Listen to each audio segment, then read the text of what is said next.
মানুষের সবচেয়ে বড় যুদ্ধটা হয় বাইরে নয়, হয় নিজের ভেতরে।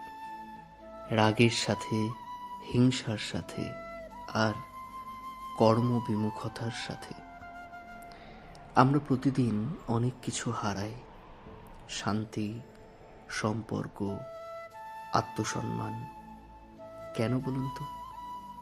কারণ আমরা নিজেই মনকে জিততে দিতে পারিনি।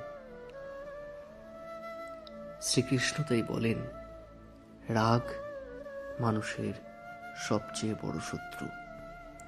হিংসা নিজেরই ক্ষতি করে, আর কর্ম ছাড়া মুক্তি নেই।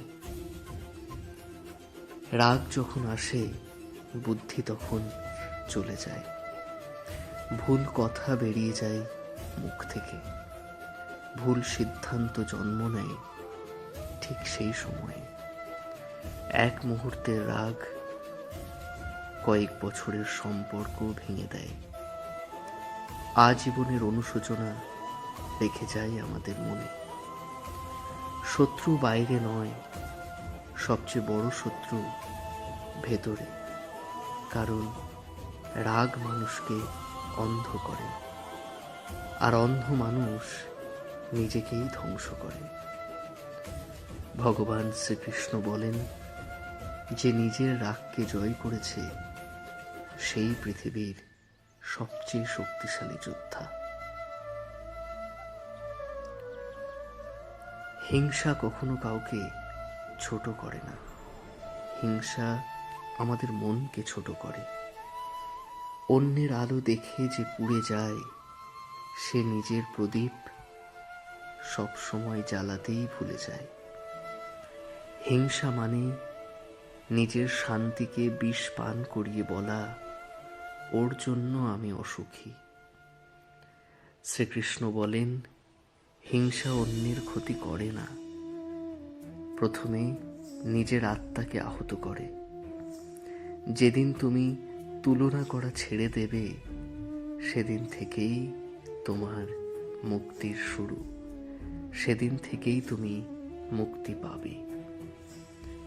আমরা প্রায়ই ঈশ্বরের কাছে চাই, আমাকে বদলে দাও, আমার জীবনকে বদলে দাও।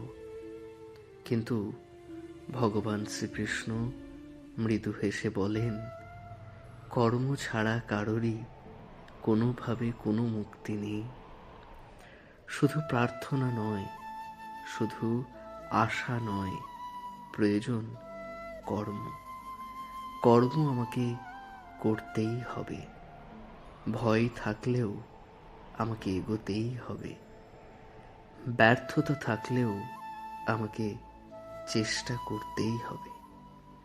ফল না মিললেও আমাকে সৎ থাকতেই হবে। এটাই এখনকার সব থেকে বড় সত্য। কারণ কর্মই আমাদের চরিত্র গড়ে দেয়, কর্মই আমাদের ভাগ্য বদলায়, আর নিষ্কাম কর্মই মুক্তির দরজা খুলে দেয়। যে রাগকে জয় করেছে, যে হিংসাকে বিদায় দিয়েছে, যে কর্মকে আলিঙ্গন করেছে, সেই প্রকৃত যোগী। তোমার শত্রু বাইরে নয়, তোমার মুক্তিও বাইরে নয়। রাগ ছাড়ো, তাহলেই দেখবে মন হালকা হবে। হিংসা ছাড়ো, দেখবে হৃদয় পরিষ্কার হবে। কর্ম ধরো, দেখবে জীবন পবিত্র হবে। আর সেই পবিত্র হৃদয়েই শ্রীকৃষ্ণ নিজে বাস করবেন। হরে কৃষ্ণ। যে নিজেকে জিতেছে, সেই সত্যিকারের মুক্ত। হরে কৃষ্ণ। জয় শ্রীকৃষ্ণ। আপনাদের এটি ভালো লাগলে একটু শেয়ার ও সাবস্ক্রাইব করবেন। ধন্যবাদ।